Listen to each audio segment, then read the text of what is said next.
First college വ്ലോഗാണ് guys. Excitement ഉണ്ട് ഇപ്പോൾ. അങ്ങോട്ട് അറിയില്ല, അപ്പോൾ നമ്മൾ ചെയ്തെടുക്കാൻ പറ്റും, എടുക്കാം. ഹലോ ഗൈസ്, അപ്പം ഞാൻ ഇന്നത്തെ വ്ലോഗിന്റെ പ്രത്യേകത പറഞ്ഞിട്ടുണ്ടല്ലോ, നിങ്ങൾ കേട്ടില്ലേ? രാവിലെ തന്നെ നല്ല മഴേനപ്പാ. മഴയല്ല, മഴ. അമ്മയാന്ന് എന്നെ കൊണ്ടാക്കി തരുന്നത്. പിന്നെ മഴയെല്ലാം കൊണ്ടങ്ങ് ബസ് സ്റ്റോപ്പിൽ എത്തി. അപ്പത്തേക്ക് ഇട്ട മേക്കപ്പ് എല്ലാം അങ്ങ് ഒലിച്ചിനപ്പാ. പിന്നെ ബസ്സിന് വേണ്ടിയുള്ളൊരു നീണ്ട കാത്തിരിപ്പായിരുന്നു. ബസ് സ്റ്റോപ്പിൽ നിന്ന് പ്രൗഡൻസ് പഠിക്കുന്ന ഒരു കുട്ടിയുടെ ഉമ്മ പറഞ്ഞ വീഡിയോസ് ഒക്കെ ഞാൻ കാണാറുണ്ട്. അപ്പൊ എനിക്ക് ഭയങ്കര സന്തോഷമായി. അങ്ങനെ നമ്മൾ കുന്നിന്റെ താഴെ വന്നിറങ്ങി. മേലെയാണ് കോളേജ്. ബസ്സിൽ നിന്ന് വീഡിയോ ഒന്നും എടുക്കാൻ പറ്റിയില്ല, ഫുൾ തിരക്കേനു. ഈ മുന്നിൽ പോകുന്ന കുട്ടീൻ്റെ അടുത്ത് വെച്ച് വീഡിയോ ഒക്കെ ചെയ്യാറുണ്ടോ എന്നൊക്കെ.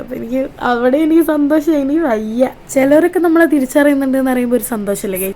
അതൊരു സന്തോഷമാണ്. ഇങ്ങനെ ഞാൻ കോളേജിലെത്തിയപ്പോൾ ജീവനുള്ള കുറെ ബൊമ്മകൾ ഡാൻസ് കളിക്കും. നല്ല വൈബേന്. പ്ലസ് ടുവിൽ പഠിപ്പിച്ച ഒരു സാറിനെ കണ്ടു. സാറിന്റെ മോൾ അവിടെയാണ് പഠിക്കുന്നതെന്ന് പറഞ്ഞു. നമുക്ക് ഇന്നും നാളെയും ഓറിയന്റേഷൻ ക്ലാസ് ആണ്. മറ്റന്നാൾ തൊട്ടാണ് റെഗുലർ ക്ലാസ് ഒക്കെ തുടങ്ങുക. പിന്നെ ബ്രേക്ക് ആയപ്പോൾ നല്ല മഴ ഉണ്ടായിരുന്നു, അതുകൊണ്ട് പുറത്തിറങ്ങിയില്ല. പിന്നെ കൂടെ പഠിക്കുന്ന കുറച്ച് പിള്ളേരെല്ലാം കണ്ട് വർത്താനെല്ലാം പറഞ്ഞു. കമ്പനി അടിക്കാൻ എനിക്ക് അധികം സമയം വേണ്ടാത്തതുകൊണ്ട് തന്നെ എനിക്ക് 2 ഫ്രണ്ട്സിനെ കിട്ടി. അങ്ങനെ പിന്നെ ഫുഡിന്റെ ബ്രേക്ക് ഒക്കെ ആയി. നമ്മൾ ഫുഡൊക്കെ കഴിച്ചു. പിന്നെ ഷാഫി സാറിന്റെ ക്ലാസ് ഗൈസ് അടിപൊളിയായിരുന്നു. പിന്നെ എന്റെ കൂടെ 10ാം ക്ലാസ് പഠിച്ച എന്റെ കാതുവിനെ കണ്ടു ഗൈസ്. അവളോടും ടാറ്റ പറഞ്ഞ എന്റെ ഫ്രണ്ടിന്റെ കൂടെ ഞാൻ നടക്കാൻ തുടങ്ങി. പിന്നെ നടത്തമായിരുന്നു. നടത്തം നിർത്താൻ സമയം കിട്ടിയതേ ഇല്ല.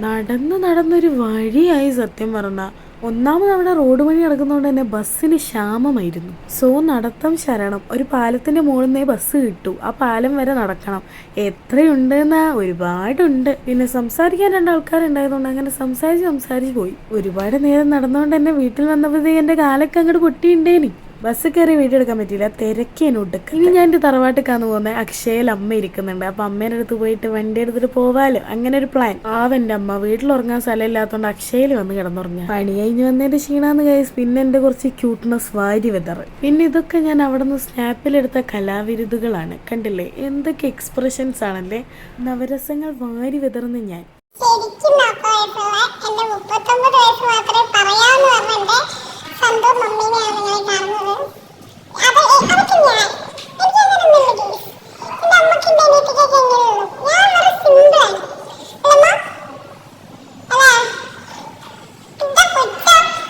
വീട്ടിലെ കുറച്ച് സാധനം വാങ്ങാണ്ട് അങ്ങനെ നമ്മൾ പുരക്ക് പോന്നാണ്. അപ്പൊ അടുത്ത വീഡിയോ പാക്കലാം. അത്രേടാ, ബൈ.